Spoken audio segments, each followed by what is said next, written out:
Pedimos, Senhor, permissão para o início de mais um trabalho dessa noite. Que o Senhor possa nos inspirar ao bem, nos inspirar à harmonia, nos inspirar aos bons sentimentos.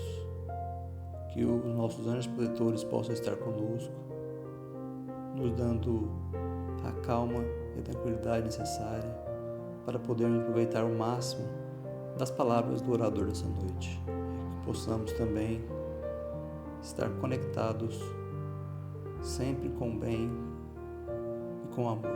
Obrigado por tudo, Senhor. Que o Senhor possa nos harmonizar e estar sempre nos orientando. Que assim seja. Agradecer. E sede agradecidos. É curioso verificar que a multidão dos aprendizes está sempre interessada em receber graças. Entretanto, é raro encontrar alguém com a disposição de ministrá-las. Os recursos espirituais, todavia, em sua movimentação comum, deveriam obedecer ao mesmo sistema aplicado às providências de ordem material. No capítulo de bênçãos da alma, não se deve receber e gastar insensatamente, mas recorrer ao critério da prudência e da retidão, para que as possibilidades não sejam absorvidas pela desordem e pela injustiça. É por isso que, em suas instruções aos cristãos de Colossos, recomenda o apóstolo que sejamos agradecidos. Entre os discípulos sinceros não se justifica o velho hábito de manifestar reconhecimento em frases bombásticas e laudatórias. Na comunidade dos trabalhadores fiéis a Jesus, agradecer significa aplicar proveitosamente as dádivas recebidas, tanto ao próximo quanto a si mesmo. Para os pais amorosos, o melhor agradecimento dos filhos consiste na elevada compreensão do trabalho e da vida de que oferecem testemunho.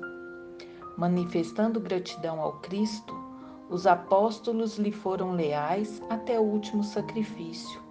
Paulo de Tarso recebe o apelo do Mestre e, em sinal de alegria e de amor, serve à causa divina, através de sofrimentos inomináveis por mais de 30 anos sucessivos. Agradecer não será tão somente problema de palavras brilhantes, é sentir a grandeza dos gestos, a luz dos benefícios, a generosidade da confiança e corresponder espontaneamente, estendendo aos outros os tesouros da vida. Uma boa noite a todas e a todos. Que Jesus, na sua imensa bondade, possa nos envolver a cada um, a fim de que participemos satisfatoriamente desta nossa reunião programada para a noite de hoje. Inicialmente, gostaríamos de agradecer à direção da casa pelo convite que nos fora formulado para que aqui estivéssemos fazendo a reflexão evangélica da noite de hoje. E agradecemos e renovamos as alegrias por estarmos juntos, apesar do distanciamento físico, unidos em mente e coração para o trabalho da casa tão importante no cenário da nossa capital, o Centro Espírita Irmã Sheila. Bom, o tema proposto para a reflexão da noite foi anotado pelo evangelista Lucas no seu capítulo 16, itens de 1 a 13, em que Lucas anotou aquela passagem de Jesus, aquela parábola intitulada a parábola do administrador ou do mordomo infiel.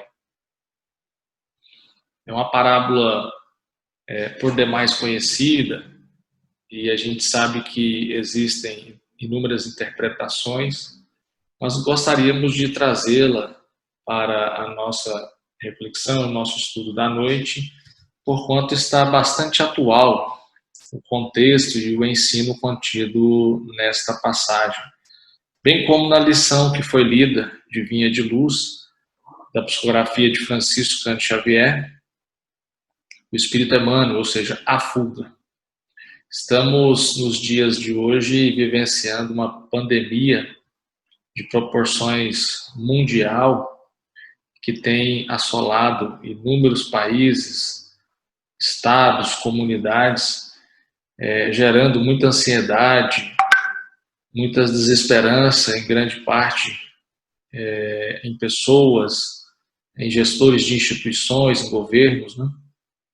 Mas o momento também é de observarmos a importância do contexto, né? E essa lição de Emmanuel, de Vinha de Luz, que trata com esse título, né, A Fuga, nos adverte muito para o momento que nós estamos vivendo e para que a gente não deixe para o inverno da velhice a transformação, a ascensão espiritual que compete a cada um realizar. E a parábola do administrador ou mordomo infiel, ela também nos traz essa advertência, né? Esta necessidade que temos de bem administrar tudo que está sob o nosso alcance, vamos dizer, neste momento no tempo, neste lugar no espaço, ou seja, na nossa atual existência. E a expressão que nós destacamos nessa parábola é aquela expressão de Jesus quando, neste contexto, ele adverte-nos, né? Dizendo-nos, dá conta de tua administração. E no primeiro momento, a gente obviamente já pensa na administração, na gestão das coisas, dos bens, das propriedades que cada um de nós possui, independente da proporção, mas cada um de nós tem algo a cuidar, né, a administrar. Mas a gente sabe que Jesus não dialogava ou não tinha uma preocupação fundamental em relação às questões materiais, né? Jesus não veio tão somente curar corpos, mas especialmente libertar almas. E aí, então, a gente vai perceber que existem duas dimensões nesta parábola, quais sejam a administração das coisas, dos bens, essa dimensão material, mas nós conseguimos também vislumbrar uma dimensão espiritual, né, transcendente, para que nós despertemos essa necessidade também da administração interior. Então, peço licença às irmãs, aos irmãos, para que possamos aqui fazer a leitura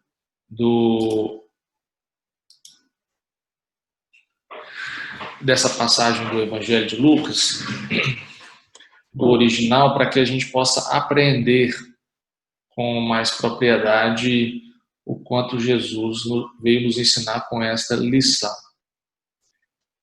Disse Jesus aos discípulos: havia um homem rico que tinha um administrador, e este lhe foi denunciado como esbanjador dos seus bens. Chamou-o e perguntou-lhe: que é isto que ouço dizer de ti? Dá conta da tua administração. Eis aqui, então, o contexto desta frase, né? Pois já não pode mais ser meu administrador. Então, vejamos, existia aí um amo, um grande proprietário, que tinha um administrador, ou em algumas traduções, um mordomo, né? Aquele responsável por cuidar, por zelar do patrimônio deste grande proprietário. E este grande proprietário, este amo, tomou conhecimento de que o administrador estava esbanjando os seus bens. E então lhe adverte dizendo a ele, né? Ele adverte dizendo: dá conta da tua administração. pois que não pode mais ser meu administrador. Disse o administrador consigo: que hei de fazer? E aí, diante dessa situação, o próprio administrador pôs-se à reflexão, né? Que hei de fazer, já que o meu amo me tira a administração? Não tenho forças para cavar. De mendigar, tenho vergonha.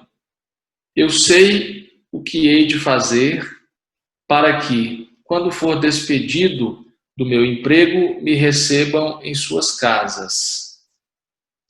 Tendo chamado cada um dos devedores do seu amo, perguntou ao primeiro: quanto deves ao meu amo?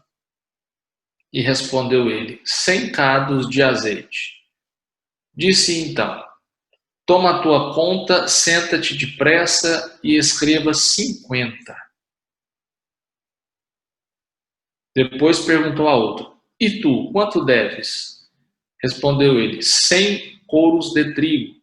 Disse-lhe: toma a tua conta e escreve 80. E o amo louvou o administrador iníquo por haver procedido sabiamente. Ora, aqui já nos causa espécie a reflexão ou a parábola contada por Jesus. Vejamos, se nós formos analisar meramente do ponto de vista material, e aí a gente sabe que para a compreensão em plenitude da mensagem de Jesus, há necessidade que nós ampliemos os nossos horizontes, que nós, então,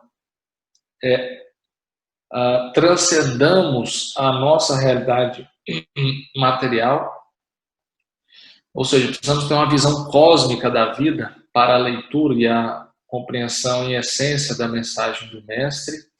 Aqui, observando do ponto de vista meramente, como dizia, os material, causa-nos estranheza essa lição. Porque, vejamos, o amo observa que o seu mordomo ou seu administrador estava a esbanjar os seus bens, adverte-o dizendo para que ele dê conta da tua administração, né? E, inclusive, lhe acena com a possibilidade de lhe retirar a oportunidade de continuar naquela tarefa, de administrar os seus bens. E então o administrador chama os devedores do seu amo e começa a negociar com eles, inclusive dando descontos, o que num primeiro momento poderia nos parecer mais uma forma de mal administrar, né? Porque ele estava esbanjando os bens. E aí, agora, na hora de receber os créditos do seu amo, ele passa a dar descontos, enfim. Então, quer dizer, estaria depreciando mais ainda, vamos imaginar, do ponto de vista material, esse patrimônio, né? Mas, o que nos chama a atenção é que o amo, o grande proprietário, louvou, né, a atitude do administrador iníquo. E aqui segue, né, a passagem. E o amo louvou o administrador iníquo por haver procedido sabiamente. Porque os filhos deste mundo são mais sábios para com a sua geração do que os filhos da luz. E eu vos digo, granjeai amigos com as riquezas das iniquidades, para que, quando estas vos faltarem, vos recebam eles nos tabernáculos eternos. Quem é fiel no pouco, também é fiel no muito. E quem é injusto no pouco, também é injusto no muito. Se, pois, não fostes fiéis nas riquezas injustas, quem vos confiará as verdadeiras? E se não fostes fiéis no alheio, quem vos dará o que é vosso? Nenhum servo pode servir a 2 senhores, porque ou há de aborrecer a um e amar a outro, ou há de unir-se a um e desprezar ao outro. Não podeis servir a Deus e às riquezas. Lucas como tínhamos dito no capítulo 16, versículos de 1 a 13. Então, finaliza-se essa passagem, essa parábola contada por Jesus, e na essência, como nós íamos refletindo, soa estranho esse fato do amo, né, apesar da advertência feita ao seu administrador, quando ele então passa a negociar e granjear amigos, ele louva a conduta do administrador.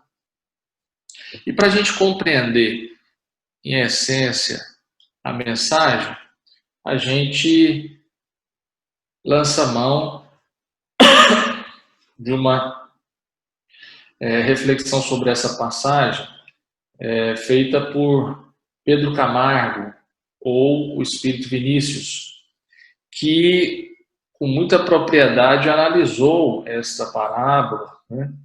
E o interessante é que a gente precisa então, identificar as personagens da parábola para que a gente possa começar esse trabalho de compreender melhor o que nos quis dizer o mestre, né? Então a gente pode considerar o amo ou o proprietário Deus, ou seja, o Criador. Este sim, o verdadeiro, né, vamos dizer entre aspas, proprietário, né, da criação. Ele é a causa, é a origem de todas as coisas. O mordomo infiel, poderíamos dizer que seríamos nós mesmos, ou quem sabe o homem, né? Ou seja, o espírito encarnado. Os devedores beneficiados naquela negociação do administrador, dando-lhes descontos, poderíamos dizer que é o nosso próximo, ou os sofredores em geral. E a propriedade, vamos dizer, com a perspectiva do nosso planeta Terra, seria o mundo, né, que habitamos. Vamos dizer que a propriedade agrícola seria o mundo que habitamos. Ora, com esta identificação das personagens, nesta perspectiva da reflexão que propomos, nos parece que fica mais fácil compreender. Porque se o amo é Deus, para Deus não importa, né, se a riqueza ou os bens materiais estão disponíveis para este ou para aquele filho seu. Conquanto as riquezas estejam sendo bem utilizadas para gerar progresso, para gerar oportunidades de crescimento, vamos dizer, para seus filhos, o amo ou o próprio Deus não se preocupa, né, com essa utilização, com esses descontos, com essas transações que nós, vamos dizer assim, realizamos, né, com tudo que nos é dado a administrar. E aí interessante que a gente ouve muito na parábola a palavra iníqua, né, as riquezas iníquas, justamente porque os bens nos são, na verdade, confiados a uma mera administração. Nós somos meros detentores, né? E não temos a propriedade, de fato, desses bens. Somos meros, vamos dizer, usufrutuários, né? Então, aquele que acumula esses bens, visando exclusivamente proveitos pessoais, restringe a sua expansão. É como que aquele que se assenhoreia ali de uma gleba de terra, cuja capacidade produtiva seria muito maior, e ele acaba delimitando e comprometendo essa produtividade. Ou seja, com o nosso agir em determinados momentos, nesse trabalho de administração, que nos é confiado pelo Criador, nós, em grande parte, às vezes, monopolizamos em benefício próprio, menosprezando os legítimos direitos, né, do proprietário, ou seja, do Criador, né? E essas riquezas são consideradas iníquas porque essas não são as verdadeiras riquezas. né? Essa não é a nossa propriedade, não é o nosso patrimônio, vamos dizer assim, né? Até porque nós somos aquilo que nós sabemos e aquilo que nós sentimos. O restante nos foi dado ou nos está nos sendo oportunizado a esta administração, né? Então a parábola é muito significativa, porque do ponto de vista então material, Deus louva sim a nossa ação na condição de mordomos, de administradores, quando procedemos desta forma, né? Ou seja, fazendo com que os bens materiais possam servir a todos, possam multiplicar oportunidades. E mais do que isso, né, quando a gente tem bom senso nessa administração, a gente acaba por granjear amigos, né? E são estes amigos que, segundo a parábola, irão nos receber nos tabernáculos eternos, né? Ou vamos dizer, nos páramos celestiais, nos céus, né? Daí a importância, né, da gente avançar nesse sentido de colocar, então, as riquezas que nos chegam do ponto de vista material, obviamente a nosso serviço, dos nossos entes queridos, familiares, mas também em benefício da coletividade, porque identificando, então, os devedores beneficiados da parábola, quem são, né? O nosso próximo, os sofredores em gerais que estão a mãos cheias pelo mundo aí, transitando ainda com dificuldades de toda ordem, né? Nós também as temos, as nossas, mas por certo, cada um também tem condições de servir, né, no aprendizado constante de aprender a amar, né? Nesse aprendizado de amar, de exercer o amor. Essa seria então uma dimensão material da parábola. Jesus, nós sabemos, se utilizava das condições que ele tinha naquele momento, enfim, nas oportunidades da ocasião, para deixar o ensino. E ele conta essa parábola, né, do administrador, mas nos parece que na grande essência da mensagem, até porque a essência da mensagem do mestre, ela traz uma carga, né, de ensino espiritual sempre extraordinária, nos parece que ele está a nos dizer, não tão somente, porque também não podemos descuidar da gestão, da administração das coisas do mundo, né? Mas ele está a nos convidar a refletir sobre a administração interior que cada um de nós, utilizando então dessas ferramentas, desses bens, desses recursos, que tudo isso sirva então de elementos para a nossa ascensão espiritual, né? Para a nossa administração íntima, para a nossa autoevangelização e, vamos dizer, autoiluminação. Ora, desculpa, a gente, nessa perspectiva, ou nessa segunda dimensão da parábola, sendo a primeira do ponto de vista material e essa agora a segunda dimensão, que seria espiritual, nós vamos perceber então que Jesus está a nos dizer da necessidade, né, de nós conquistarmos também essa lucidez, essa consciência cósmica de que o que nós temos a nosso dispor é temporário, é passageiro, e o que haverá de seguir conosco é aquilo que nós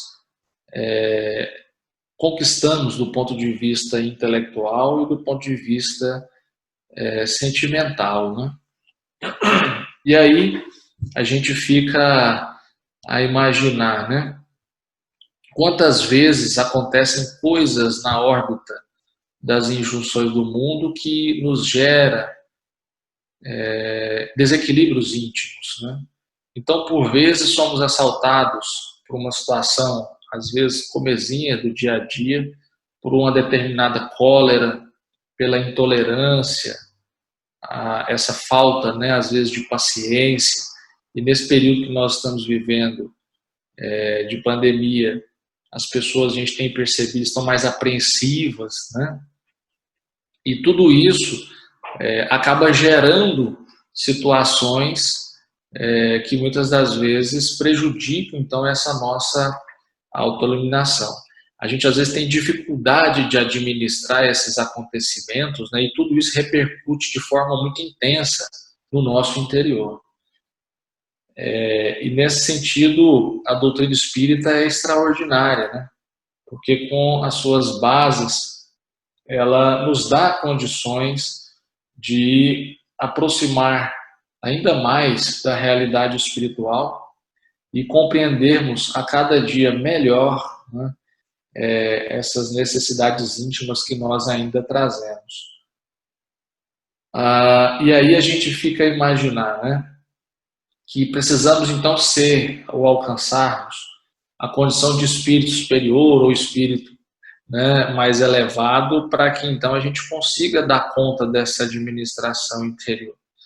Às vezes até pensamos que espírito superior também não a eles não chegam, né, essas energias também densas, né, da cólera, da inveja, do egoísmo, do orgulho, da intolerância, né? Mas aí é que está a grande diferença. E vejam, nós estamos falando de espíritos puros, né, mas de espíritos superiores. A grande diferença é que, para estes, né, que já alcançaram uma condição espiritual mais elevada, eis porque grande parte ainda da humanidade é composta por espíritos imperfeitos, né? Mas os espíritos superiores, quando as situações o alcançam, eles conseguem fazer a gestão. Falávamos da cólera, muitos de nós, quando algo nos aborrece e a gente sente aquela energia densa, né, da raiva ali, da cólera, e a gente explode, não consegue conter, a gente não consegue administrar isso, né? E aí a gente acaba explodindo, às vezes, com as pessoas, com as circunstâncias, e passado algum tempo a gente vai analisar o que fizemos e às vezes somos tomados até por vergonha, né, de ter feito o que fizemos, enfim. Mas os espíritos com maior elevação espiritual conseguem lidar com essas circunstâncias, essas situações de forma mais equilibrada.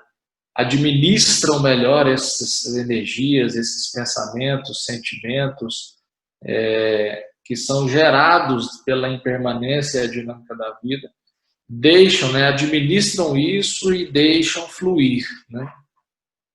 Muitos de nós ainda temos aquele comportamento de segurar, né, de reter.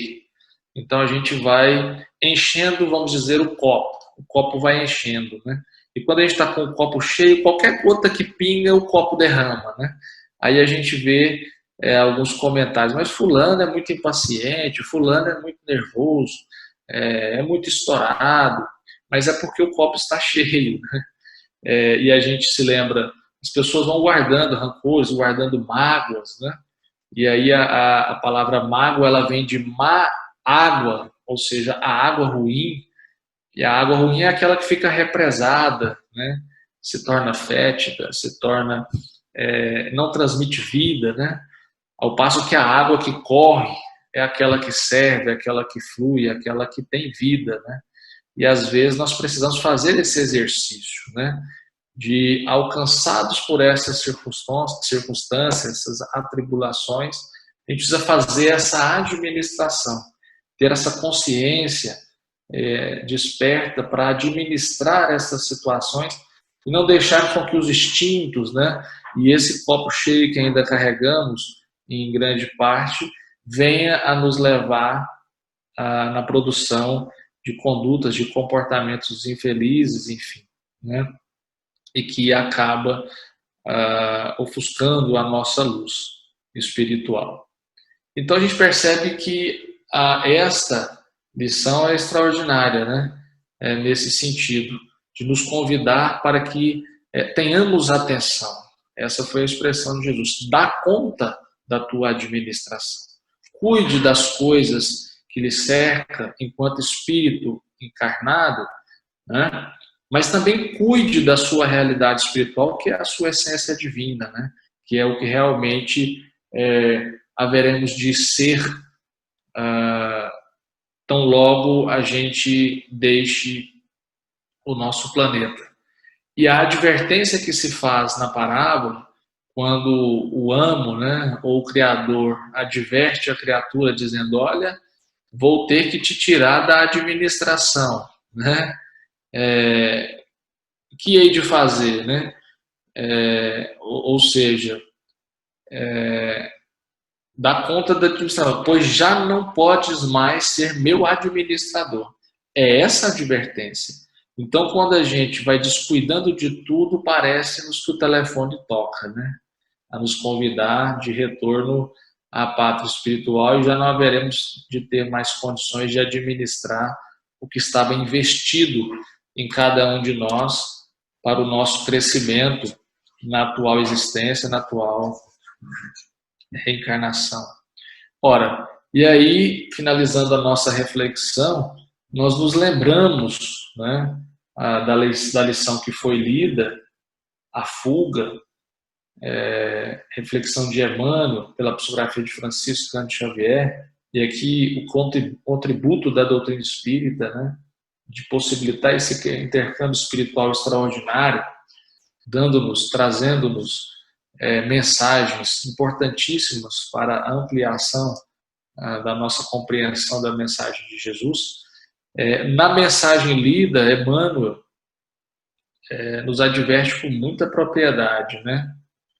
Dizendo-nos, né, que é razoável se torna que o trabalhador aproveite, né? Ou seja, o trabalhador aqui, nós na condição de administradores, né? Estamos a administrar a nossa vida, a nossa atual existência. E Emmanuel diz assim, né, que nós precisamos aproveitar a primavera da mocidade, o verão das forças físicas e o outono da reflexão, para a grande viagem do interior, ou seja, né, desse olhar para dentro, de administrar esse íntimo, né, porque a viagem do interior para o superior. Então são as fases, né? Ele faz essa analogia com os ciclos, né? Entretanto, a maioria aguarda o inverno da velhice, ou do sofrimento irremediável na terra, quando o ensejo do trabalho está praticamente findo, né? Então que nós não deixemos, para despertar essa consciência cósmica de bem administrar, né, o nosso íntimo, quando estivermos neste inverno da velhice, com as forças já se esgotando, enfim, né? Até porque nessa lição o título é a fuga, né? Que nós então não lancemos mão da fuga, né? Dessa importante tarefa que é a nossa transformação interior. E nós finalizando aqui, nós nos lembramos do aniversariante, né, do dia, hoje, 29 de agosto, Dr. Adolfo Bezerra de Menezes, ou para nós, querido Bezerra de Menezes, que apesar de todas as dificuldades, utilizou-se inclusive o seu próprio ofício, né, a medicina, sendo considerado o médico dos pobres, né, por certo conseguiu, apesar de todos os arreveses, administrar bem, né, a oportunidade que teve. E finalizamos pedindo licença para compartilhar aqui 7 pequenas reflexões do Dr. Bezerra, que por certo haverão de nos auxiliar bastante nessa nossa caminhada interior em busca da sintonia plena com o superior. Nos diz assim Bezerra, o aniversariante do dia: ignorância, caridade do ensino; injúria, caridade do silêncio; azedume, caridade do sorriso; cólera, caridade da brandura; ofensa, caridade da tolerância. Insulto, caridade da prece. E ingratidão, caridade do esquecimento. Que possamos, então, lançando sempre mão da caridade, na perspectiva trazida pelo Dr. Bezerra de Menezes, no sentido de bem nos relacionarmos e bem administrarmos a cada segundo que a providência divina tem nos oferecido na atual existência. E que Jesus, nosso mestre e amigo de todas as horas, possa nos envolver a cada um, fortalecendo-nos em nossos melhores propósitos. Muito obrigado.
Mestre Jesus, hoje reconheço que venho tanto pedir e pouco agradecer. Meu egoísmo é maior que minha gratidão e ainda não sei reconhecer que nem mesmo uma única folha cai sem seu consentimento. Se houvesse os olhos voltados ao céu, não duvidaria de seu imenso amor. Assim, venho agradecer por estar aqui neste momento e que eu possa ser um instrumento de consolo e ajuda aos que me procurarem. Muito obrigada, Mestre Jesus, por tudo, que assim seja.